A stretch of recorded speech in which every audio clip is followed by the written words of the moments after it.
Hello student, welcome to CRP academy. CRP একাডেমিতে তোমাদের সকলকে স্বাগত এবং প্রত্যেককে গুড মর্নিং। তো আমরা মর্নিং মন্ত্র জিকে সিরিজের মাধ্যমে প্রত্যেকদিন সকাল 7টা থেকে 40টি করে হুবহু কমনযোগ্য বাছাই করা প্রশ্নোত্তর এবং সাথে এক্সট্রা নোটসের মাধ্যমে জিকে প্র্যাকটিস সেট করছি এবং আপকামিং পুলিশ পরীক্ষা, ডাব্লিউপিএসসি, এসএসসি এবং রেলওয়ে 2025 পরীক্ষার জন্য খুবই খুবই ইম্পর্টেন্ট এই সমস্ত প্র্যাকটিস সেটগুলো। তো আজকে আমরা 22 নম্বর প্র্যাকটিস সেট করব। শুরু থেকে শেষ পর্যন্ত দেখবে কিছু গুরুত্বপূর্ণ প্রশ্ন উত্তর রয়েছে এবং সিআরপি একাডেমিতে নতুন হয়ে থাকলে চ্যানেলকে সাবস্ক্রাইব করে পাশের বেল আইকনটা প্রেস করে রাখবে, সাথে টেলিগ্রামে যুক্ত হয়ে যাবে। তো দেখো, প্রত্যেক দিনের মতোই প্রথমে কিছু কারেন্ট অ্যাফেয়ার্স এবং তারপরে আমরা জিকে করে থাকি। তো দেখো, প্রথম প্রশ্ন কারেন্ট অ্যাফেয়ার্স থেকে, কবে বিশ্ব স্বাস্থ্য দিবস পালন করা হয় এবং 2025 সালের থিম কি? প্রত্যেকটা প্রশ্ন চলাকালীন চেষ্টা করবে নিজেরাই উত্তরগুলো করার। প্র্যাকটিসটা হবে, ঠিক হোক ভুল হোক উত্তরগুলো করো এবং আমার উত্তরের সাথে মেলাতে থাকো। কবে বিশ্ব স্বাস্থ্য দিবস বা ওয়ার্ল্ড হেলথ ডে পালন করা হয় কবে এবং এবছর থিম কি? সঠিক উত্তর হবে অপশন বি, 7ই এপ্রিল বিশ্ব স্বাস্থ্য দিবস পালন করা হয়ে থাকে এবং এবছরের যে থিম সেটি হলো হেলদি বিগিনিংস, হোপফুল ফিউচার্স। 2 নম্বর প্রশ্ন, আন্তর্জাতিক অপরাধ আদালত অর্থাৎ আইসিসি থেকে প্রত্যাহারকারী প্রথম ইউরোপীয় দেশ নিচের কোনটি?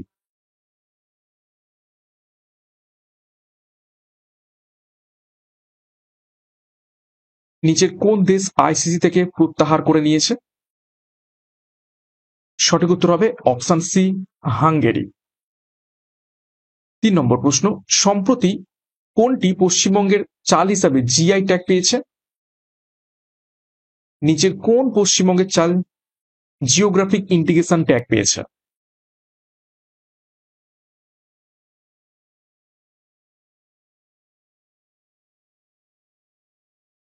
সঠিক উত্তর হবে অপশন সি, রাঁধুনি পাগল চাল।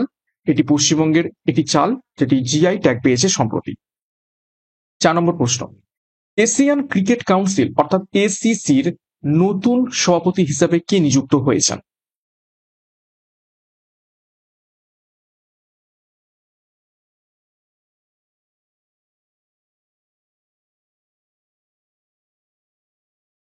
তো সঠিক উত্তর হবে অপশন বি, মহসিন নকভি।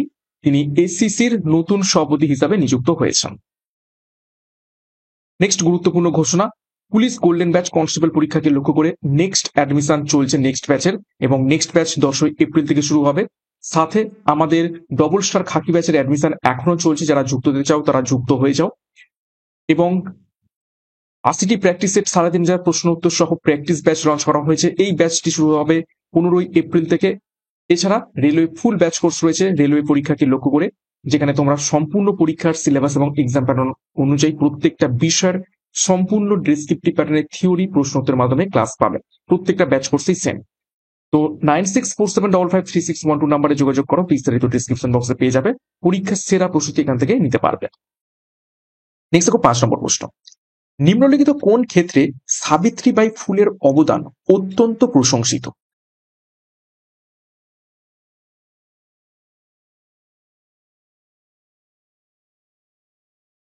তো সঠিক উত্তর হয়ে যাবে অপশন সি, মহিলা শিক্ষার উপর।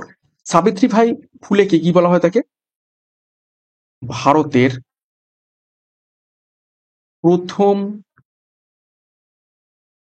মহিলা শিক্ষক বা শিক্ষিকা, যাই বলতে পারো, ঠিক আছে, প্রথম মহিলা শিক্ষক বলা হয় থাকে সাবিত্রীবাই ফুলেকে। 6 নম্বর প্রশ্ন দেখো, আন্তর্জাতিক অভিবাসী দিবস কবে পালিত হয়ে থাকে?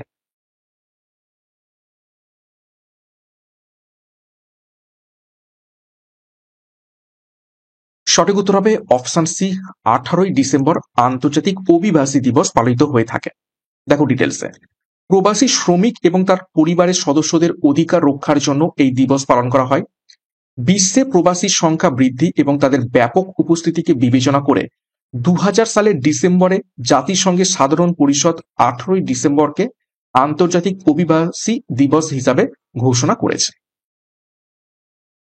7 নম্বর প্রশ্ন, মারাঠি ভাষার সংবাদপত্র দর্পণ কে শুরু করেছিলেন?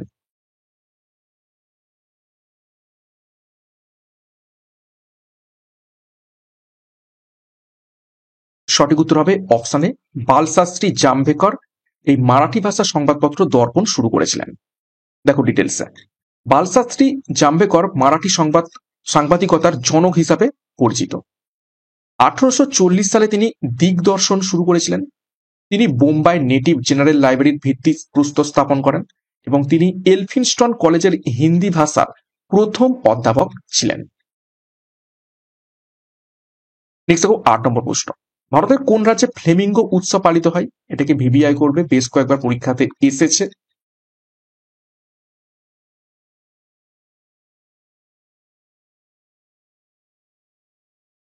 সঠিক উত্তর হবে অপশন ডি, অন্ধ্রপ্রদেশে। অন্ধ্রপ্রদেশের কোথায় পার্টিকুলার এই ফ্লেমিঙ্গো উৎসবটা হয়ে থাকে? সেটা হচ্ছে নেলোর জেলায়। কোথায়?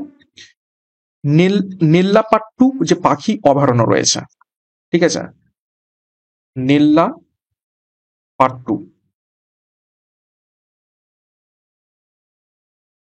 পাখি অভয়ারণ্যতে এই ফ্লেমিঙ্গো উৎসবটি উদযাপিত হয়ে থাকে। কোথায়? পুলিকট হ্রদে। পুলিকট হ্রদের কাছে। নেক্সট দেখো কিছু গুরুত্বপূর্ণ রাজ্য এবং সেই সমস্ত রাজ্যে কি কি উৎসব পালিত হয় একটু দেখে নেব। অন্ধ্রপ্রদেশে ফ্লেমিঙ্গো উৎসব, শ্রী বড়ি ব্রহ্মোৎসব, তারপর দেখো বিশাখা উৎসব পালিত হয়ে থাকে।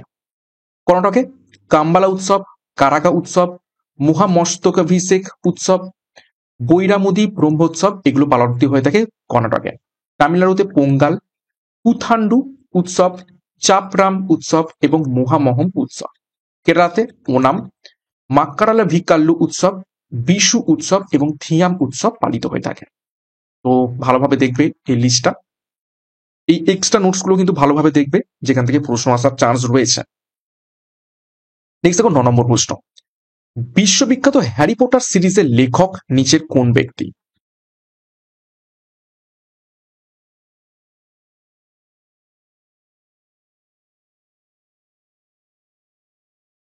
তো সঠিক উত্তর হবে option B, J K Rowling. Next দেখো কিছু গুরুত্বপূর্ণ বই এবং তাদের লেখকদের নাম দেখে নেব। দেখো the god of small things, Kashmir, the case of freedom, the ministry of utmost happiness, এই তিনটে গ্রন্থই কে লিখেছেন? অরুন্ধতী রায় লিখেছেন। এছাড়া দেখো লজ্জা এবং আমার মেয়েবেলা এই দুটো বই লিখেছেন তসলিমা নাসরিন। 3 তালাক, এক্সামিনিং ফেইথ লিখেছেন সালমান খুরশিদ। সেম এবং দ্য গোল্ডেন হাউস লিখেছেন সালমান রুশদি। 281 অ্যান্ড বিয়ন্ড লিখেছেন ভিভিএস লক্ষণ এবং citizen Delhi, my times my life এই গ্রন্থটি লিখেছেন শিলা দীক্ষিত। 10 নম্বর প্রশ্ন, ফতেপুর সিক্রি কার দ্বারা মুঘল সাম্রাজ্যের রাজধানী হিসাবে প্রতিষ্ঠিত হয়েছিল? নিচের কোন মুঘল সম্রাটের দ্বারা?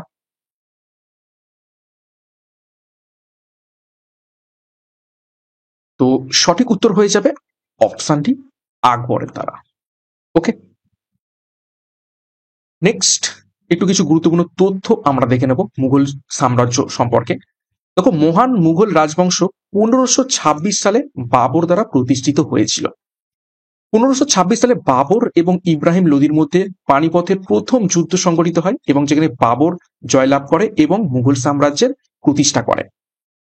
1527 সালে বাবর এবং রানা সঙ্গের মধ্যে খানুয়ার যুদ্ধ হয়, যেখানে বাবর জয়লাভ করে।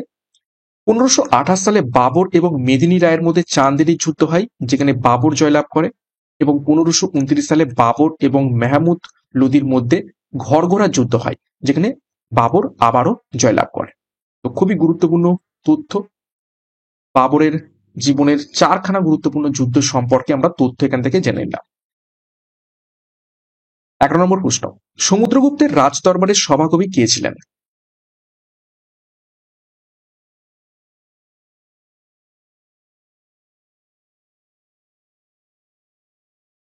তো সঠিক উত্তর হয়ে যাবে অপশন বি, হরিসেন। ঠিক আছে, হরিসেন কি লিখেছিলেন? এলাহাবাদ প্রশস্তি, বা অন্য ভাষায় কি বলা থাকে, প্রয়াগ প্রশস্তি লিখেছিলেন। সমুদ্রগুপ্তের উপাধি কি ছিল? পরীক্ষায় প্রশ্ন আসছে, এখান থেকে জেনে নাও। উপাধি ছিল একটা, কি ছিল? লিচ্ছবি, দৌহিত্র এবং ভারতের নেপোলিয়ান। ওকে, তো এগুলো খুবই গুরুত্বপূর্ণ তথ্য। নেক্সট দেখো, বাণভট্ট ছিলেন রাজা হর্ষবর্ধনের রাজদরবারের সভাকবি। চাঁদ বরদাই, তিনি ছিলেন পৃথ্বীরাজ চৌহানের সভাকবি। এবং ভবভূতি ছিলেন কনৌজরাজ যশ বর্মনের সভাকবি।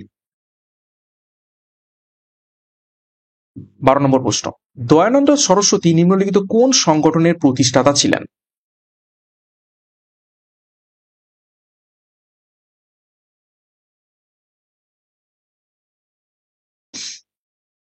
তো সঠিক উত্তর হয়ে যাবে তিনি আর্য সমাজ এটি প্রতিষ্ঠিত করেছিলেন। কত সালে পরীক্ষায় প্রশ্ন এসে থাকে? 1875 সালে দয়ানন্দ সরস্বতী আর্য সমাজ প্রতিষ্ঠা করেছিলেন। তো দয়ানন্দ সরস্বতীর গুরুত্বপূর্ণ কিছু বই সমূহ একটু দেখে নাও, যেগুলো পরীক্ষায় প্রশ্ন এসে থাকে। দেখো, সত্যার্থ প্রকাশ। 2 নম্বর বই কি তিনি লিখেছিলেন? তিনি হচ্ছেন বেদভাষ্য ভূমিকা।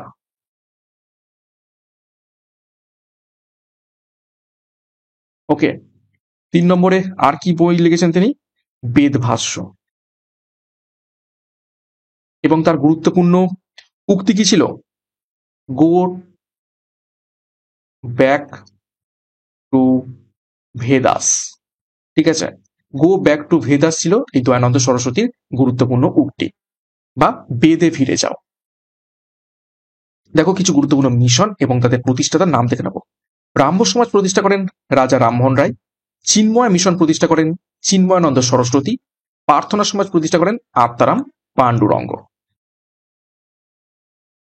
13 নম্বর প্রশ্ন, কোন রাজ্য মায়ানমারের সাথে তার সীমানা ভাগ করে না? 4টি রাজ্যের নাম রয়েছে, দেখো, অরুণাচল প্রদেশ, মিজোরাম, মণিপুর এবং সিকিম। তো মায়ানমারের সাথে সীমানা ভাগ করে না নিচের কোন রাজ্য? তো সঠিক উত্তর হবে অপশন ডি, সিকিম। 14 নম্বর প্রশ্ন, নিম্নলিখিত কোন হরপ্পা সভ্যতার স্থান হরিয়ানায় অবস্থিত রয়েছে? 4টি স্থানের নাম রয়েছে, দেখো। হরিয়ানাতে অবস্থিত রয়েছে নিচের কোনটি?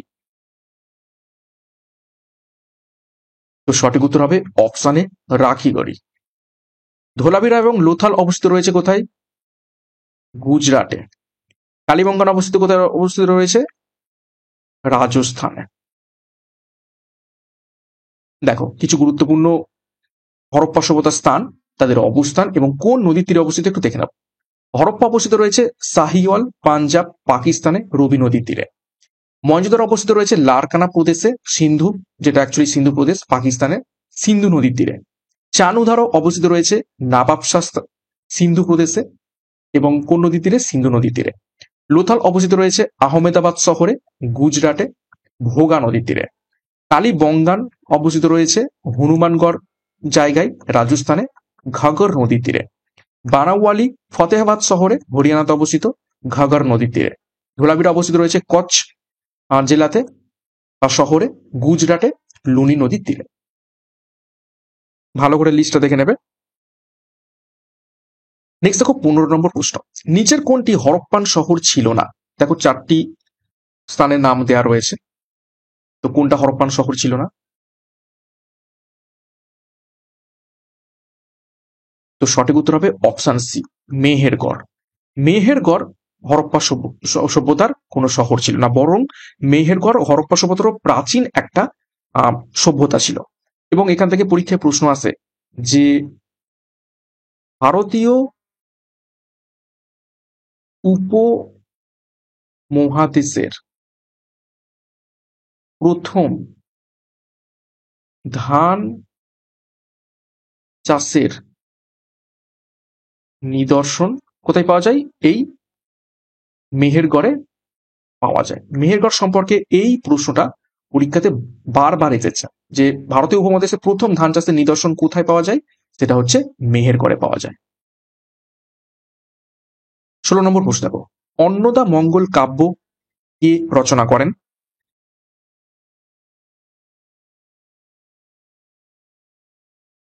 তো সঠিক উত্তর হবে অপশন বি, রায় গুণাকর ভারতচন্দ্র। 17 নম্বর প্রশ্ন, স্বাধীন ভারতের প্রথম আইনমন্ত্রী কে ছিলেন? এর উত্তর প্রত্যেকে পারবে। তো সঠিক উত্তর হবে অপশন সি, বি আর আম্বেদকর ছিলেন স্বাধীন ভারতের প্রথম আইনমন্ত্রী।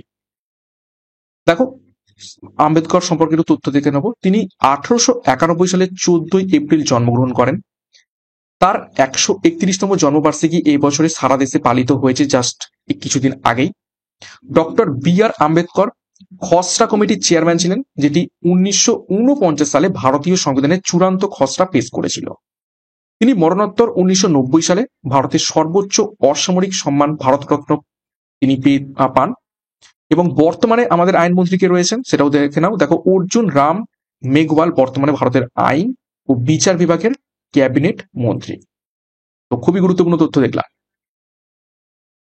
18 নম্বর প্রশ্ন দেখো, খালিমপুর লিপি কোন রাজার সম্পর্কে জানা যায়?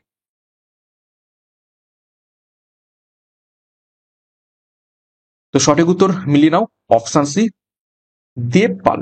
পাল বংশের গুরুত্বপূর্ণ রাজা দেবপাল সম্পর্কে খালিমপুর লিপিতে বর্ণনা করা রয়েছে।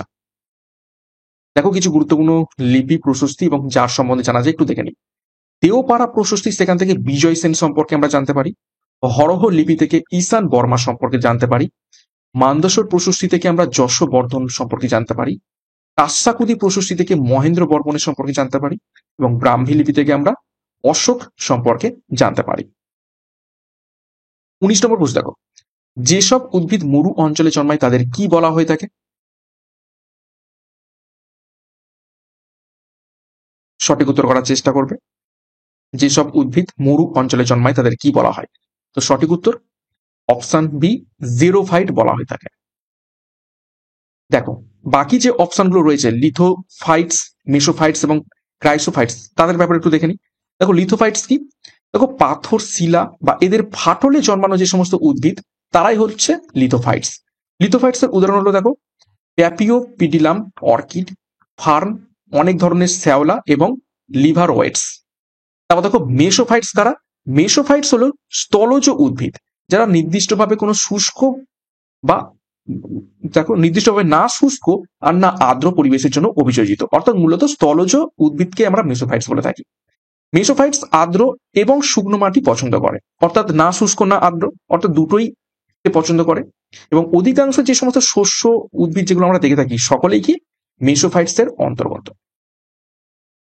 নেক্সট দেখো, ক্রাইসোফাইটস। ক্রাইসোফাইটস কি? ক্রাইসোফাইটস হলো সাধারণত জলাশয়ে দেখতে পাওয়া শ্যাওলার দল। কিছু নির্দিষ্ট সালোক সংশ্লেষ রঞ্জক পদার্থ থেকে পাওয়া রঙিন বর্ণের কারণে এদেরকে কখনো কখনো সোনালী বাদামি শ্যাওলা বলেও উল্লেখ করা হয়ে থাকে। তো ক্রাইসোফাইটস হচ্ছে জলাশয়ে জন্মানো উদ্ভিদ, মেসোফাইটস স্থলজ উদ্ভিদ এবং লিথোফাইটস হচ্ছে কি পাথর বা শিলার ফাটলে জন্মানো উদ্ভিদ। নেক্সট দেখো, 20 নম্বর প্রশ্ন, জয়দেব কার সভাকবি ছিলেন?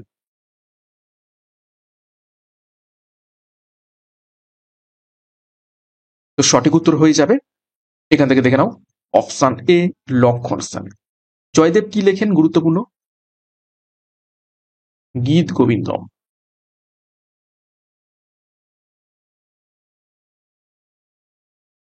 গীত গোবিন্দ লেখেন কে? জয়দেব।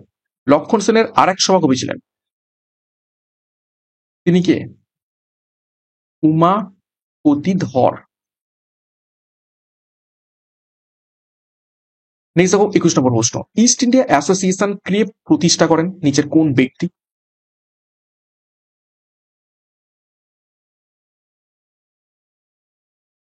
সঠিক উত্তর হবে অপশন বি, দাদাভাই নওরোজি প্রতিষ্ঠা করেন কত সালে? 1866 সালে। কোথায় কোথায়? লন্ডনে। 22 নম্বর প্রশ্ন, রাজতরঙ্গিনী কার রচনা করা?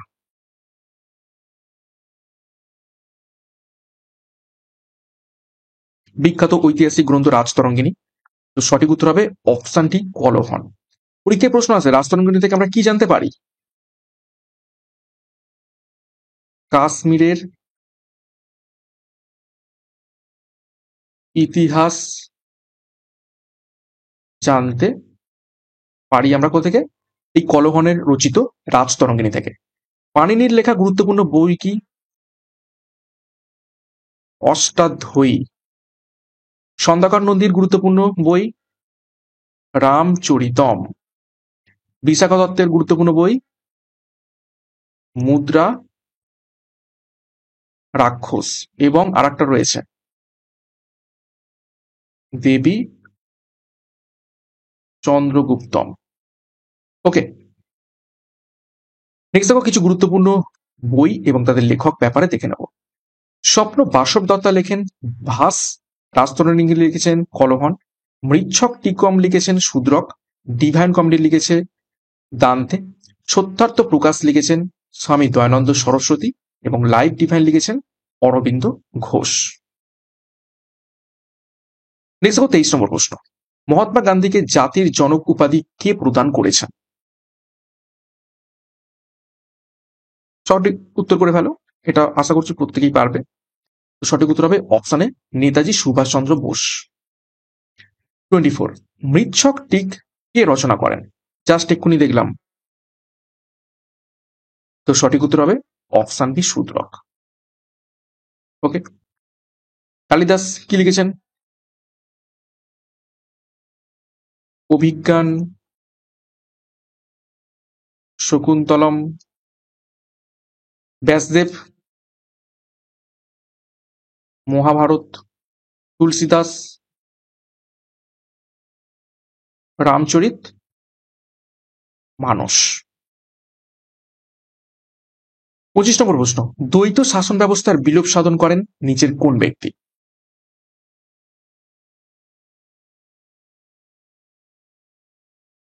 বিলোপ মানে বন্ধ করে দেন। সঠিক উত্তর হবে অপশানে ওয়ারেন হেস্টিংস। কত সালে? 1772 সালে। তাহলে চালু কে করেছিলেন? চালু করেছিলেন কে? Robert Clive. কত সালে? 1765 সালে দ্বৈত শাসন চালু করেছিলেন। নেক্সট 26, ভারতের প্রথম বিদ্রোহী নাটক নিচের কোনটি?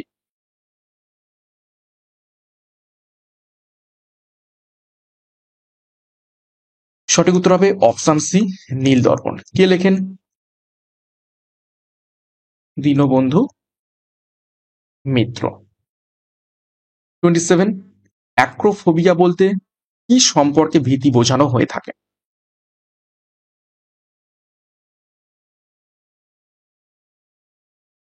চারটি অপশন রয়েছে, তো সঠিক উত্তর হবে অপশনে উচ্চতা ভীতি বোঝাতে অ্যাক্রোফোবিয়া কথাটি ব্যবহার করা হয়ে থাকে।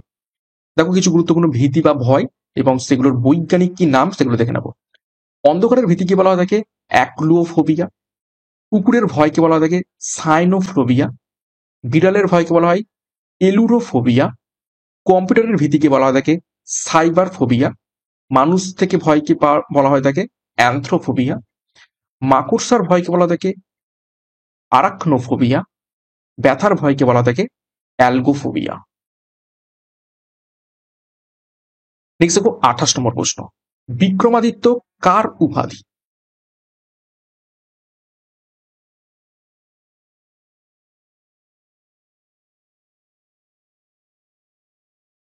তো সঠিক উত্তর হয়ে যাবে এখান থেকে বিক্রমাদিত্য অপশন বি।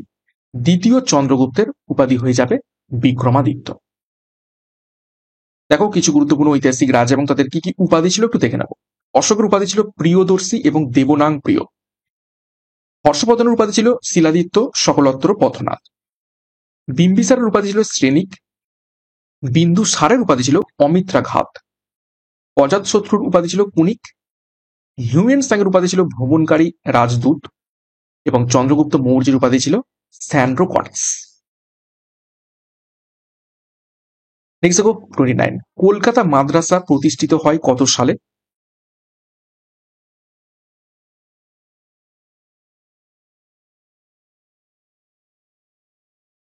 সঠিক উত্তর হবে অপশন বি 1781 সালে। কে প্রতিষ্ঠা করেন? Warren Hastings.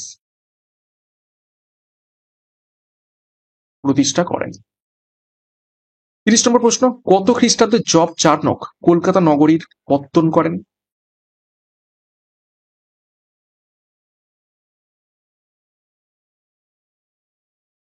সঠিক উত্তর হবে অপশন ডি 1690 সালে।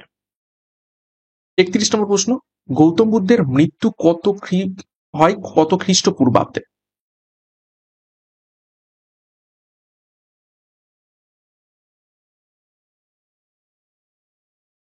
তো সঠিক উত্তর হবে অপশন সি 483 খ্রিস্টপূর্বাব্দে বা বিসিতে। দেখো গৌতম বুদ্ধ সম্পর্কে ডিটেলসে দেখবো। দেখো বুদ্ধ 563 খ্রিস্টপূর্বাব্দে কপিলাবস্তুর, যেটা বর্তমানে নেপালের, তার লুম্বিনীতে রাজকুমার সিদ্ধার্থ রূপে জন্মগ্রহণ করেন। অর্থাৎ গৌতম বুদ্ধের আসল নাম কি? সিদ্ধার্থ। তিনি ছিলেন শুদ্ধোধন এবং মহামায়ার পুত্র, অর্থাৎ তার পিতার নাম শুদ্ধোধন এবং মাতার নাম মহামায়া। শুদ্ধোধন ছিলেন শাক্য বংশের প্রধান এবং এই কারণে বুদ্ধ শাক্য মুনি নামেও পরিচিত ছিলেন। তার মা হয় তাকে জন্ম দিতে গিয়ে নয়তো 7 দিন পরে মারা যান। অর্থাৎ মোটামুটি ভাবে যে কথিত পুরাণ রয়েছে সেখানে বলা হচ্ছে কি গৌতম বুদ্ধের জন্মের সাথে সাথেই তার মা মারা যান। তো তাকে বা সিদ্ধার্থকে তার এটা হচ্ছে মাসি হবে, ঠিক আছে, মাসি মাসি প্রজাপতি গৌতমী লালন পালন করেন এবং এটি তার নাম দিয়েছে কি গৌতম। তিনি যশোধরার সাথে বিবাহ বন্ধনে আবদ্ধ হন, অর্থাৎ গৌতম বুদ্ধের স্ত্রীর নাম কি যশোধরা, এবং রাহুল নামে একটি তাদের পুত্রের জন্ম দেন। তিনি 29 বছর বয়সে তপস্বী হওয়ার জন্য তার বাড়ি ছেড়ে দিয়েছিলেন। এই ঘটনাকে বলা থাকে মহাবিনিষ্ক্রমণ, অর্থাৎ তার গৃহত্যাগকে কি বলা হয় থাকে মহাবিনিষ্ক্রমণ। তিনি 483 খ্রিস্টপূর্বাব্দে কুশীনগরের একটি শাল গাছের নিচে মৃত্যুবরণ করেন। পরীক্ষায় প্রশ্ন আছে কোথায়? কুশীনগরে। এবং এই ঘটনাকে কি বলা থাকে মহাপরিনির্বাণ। ওকে, তো খুবই গুরুত্বপূর্ণ তথ্য দেখলাম গৌতম বুদ্ধ সম্পর্কে ভিভিআই করবে। 32, কত সালে ব্যাংককে প্রথম আজাদ হিন্দ ফৌজ গঠিত হয়?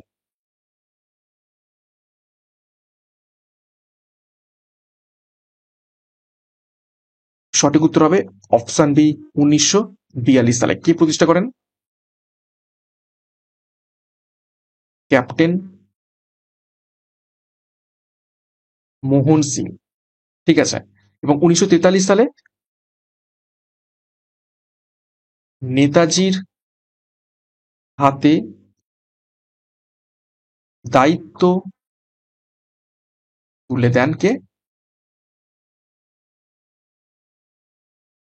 রাসবিহারী বসু।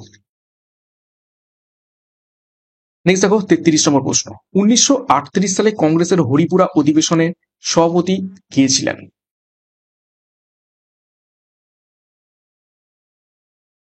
তো সঠিক উত্তর হবে অপশন ডি সুভাষচন্দ্র বোস, ঠিক আছে। হরিপুরা অধিবেশনে সুভাষচন্দ্রের বিরুদ্ধে বা এগেনস্টে কে ভোটে দাঁড়িয়েছিলেন? এই পট্টভি সীতারামাইয়া। সুভাষচন্দ্র বোস এই পট্টভি সীতারামাইয়াকে কি করেছিলেন? পরাজিত করেছিলেন, ঠিক আছে। পরবর্তী বছরে 1939 সালে ত্রিপুরী, যেটা হচ্ছে ত্রিপুরী অধিবেশন, সেখানে কি হচ্ছে সুভাষচন্দ্র বসু আবারও প্রেসিডেন্ট হচ্ছেন, কিন্তু সেখানে কি করছেন গান্ধীজির সাথে মতবিরোধের জন্য কংগ্রেস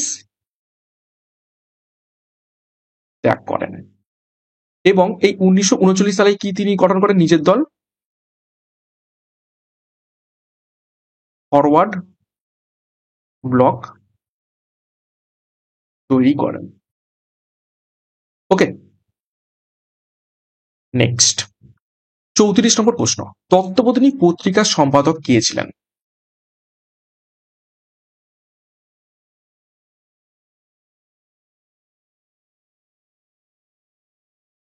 এখানে অনেকেই ভুল উত্তর করবে, ভালো করে দেখো কি বলেছে। তত্ত্ববোধিনী পত্রিকা, যখন পত্রিকা বলবে তখন হবে সঠিক উত্তর অপশন ডি অক্ষয় কুমার দত্ত।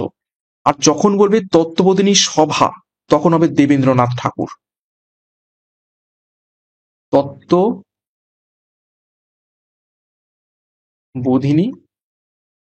সভা কত সালে প্রতিষ্ঠা করেন? 1839 সালে। ঠিক আছে। সভা প্রতিষ্ঠা করেন দেবেন্দ্রনাথ ঠাকুর। আর অক্ষয় কুমার দত্ত ছিলেন পত্রবোধিনী পত্রিকা সম্পাদক। দুটোর মধ্যে কিন্তু তফাৎ রয়েছে। দেখো কিছু গুরুত্বপূর্ণ আমরা সংবাদ পত্রিকা তাদের সম্পাদকের নাম দেখে দেবো। দেখো সংবাদ প্রভাকর 1831 সালে ঈশ্বরচন্দ্র গুপ্ত প্রতিষ্ঠা করেন। তত্ত্ববোধিনী পত্রিকা 1843 সালে অক্ষয় কুমার দত্ত ছিলেন সম্পাদক। হিন্দু প্যাট্রিয়ট 1853 সালে গিরিশচন্দ্র ঘোষ ছিলেন সম্পাদক। দ্য ইন্ডিয়ান মিরর 1861 সালে প্রতিষ্ঠিত হয় এই পত্রিকা। কেশবচন্দ্র সেন ছিলেন সম্পাদক। দি বেঙ্গলি পত্রিকা 1862 সালে চালু হয়। সুরেন্দ্রনাথ বন্দ্যোপাধ্যায় ছিলেন সম্পাদক। এবং অমৃতবাজার, যেটা বর্তমানে আনন্দবাজার পত্রিকা নামে পরিচিত, 1868 সালে শুরু হয়। শিশির কুমার ঘোষ ছিলেন সম্পাদক। 35 নম্বর প্রশ্ন, কোনটি বক্ষ গহ্বর এবং উদর গহ্বরকে পৃথক করেছে?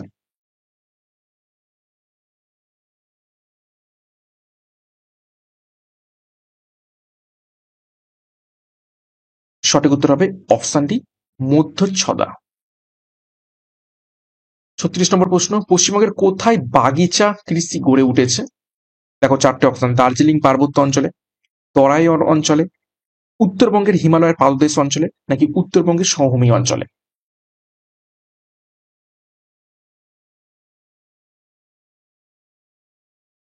তো এখানে সঠিক উত্তর হয়ে যাবে অপশন সি, উত্তরবঙ্গে হিমালয়ের পাদদেশ অঞ্চলে।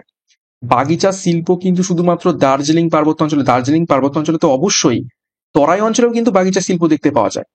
তাহলে কি বলতে পারি আমরা, উত্তরবঙ্গে যে হিমালয় পাদদেশ রয়েছে, শুধুমাত্র দার্জিলিং নয়, দার্জিলিং সহ শিলিগুড়ি থেকে শুরু করে, জলপাইগুড়ি থেকে শুরু করে যত উত্তরবঙ্গের হিমালয়ের পাদদেশ রয়েছে, পুরো জায়গাতেই এই বাগিচা কৃষি গড়ে উঠেছে। 37, রক্ত সংবহন তত্ত্বের প্রবক্তা নিচের কোন বিজ্ঞানী?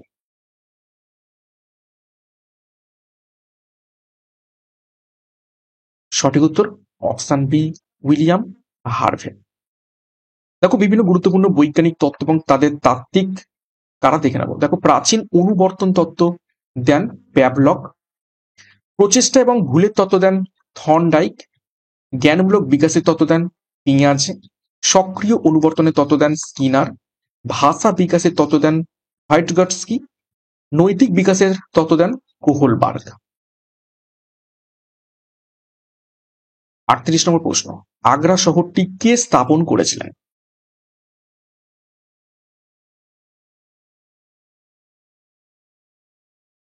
সঠিক উত্তর হবে অপশন বি, সিকিন্দার লোদি।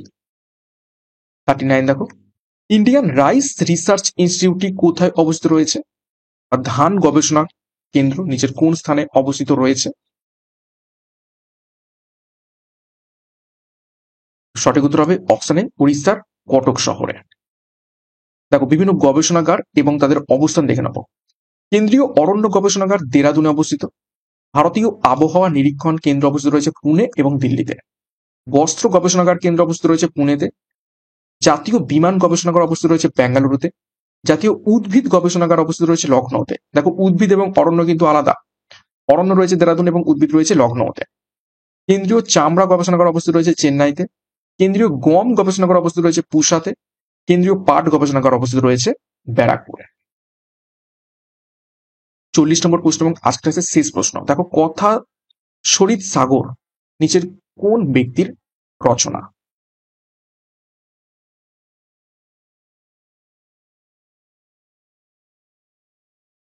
সঠিক উত্তর হবে অপশন সি, সোমদেব ভট্টের রচনা।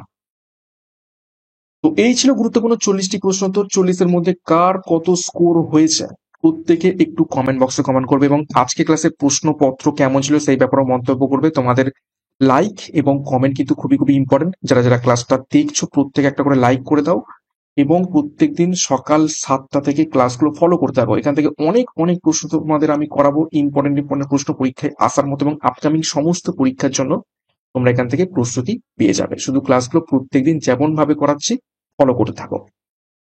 এবং ক্লাসটা শেষ করার আগে কনস্টেবল পরীক্ষার জন্য police golden batch, sub inspector পরীক্ষার জন্য ডবল স্টার খাকি ব্যাচ, 80টি প্র্যাকটিস সেট সহ প্র্যাকটিস ব্যাচ যেখানে 3500 প্রশ্ন উত্তর পাবে। প্রত্যেকটা বিষয় ভিত্তিক তোমরা মক টেস্ট পাবে এবং রেলওয়ে ফুল ব্যাচ কোর্স। যার যেটি প্রয়োজন রয়েছে সেই অনুযায়ী যোগাযোগ করো 9647553612 নাম্বারে। এছাড়া বিস্তারিত ডিসক্রিপশন বক্সে পেয়ে যাবে। সাথে অবশ্যই সিআরপি একাডেমিতে নতুন হয়ে থাকলে চ্যানেলটিকে সাবস্ক্রাইব করো, পাশের বেল আইকনটা প্রেস রাখো এবং টেলিগ্রামে যুক্ত হয়ে যাও। তো আজকের মতো ক্লাসটা এখানে শেষ করছি। প্রত্যেককে all the best. Thank you, by.